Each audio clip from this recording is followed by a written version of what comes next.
how do we spend our time, no? So in every new year, no, pag enter natin ng panibagong year, we are so thankful that God given us another year. Pero pag nag-end ang year, it's a reminder na nagbabawas ng isang year yung ating time on earth. Life is a countdown. Life is too short.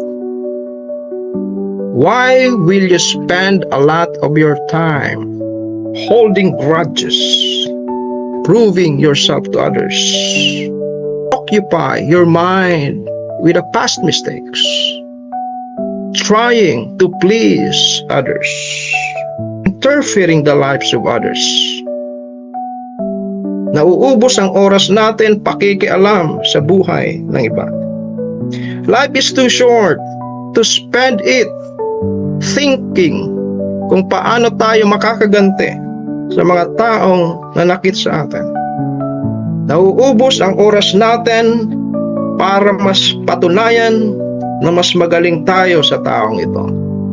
Life is too short to spend it on unimportant things in life, sinful habits that does not glorify God. So because life is short, let us choose to love rather than hate. Choose understanding rather than proving, spending your time that you are right. Choose forgiveness over revenge.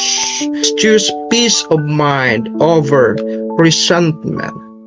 Choose to establish relationship over competition.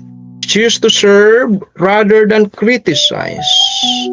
Lord, teach us to live wisely. Help us to use our days for what truly matters.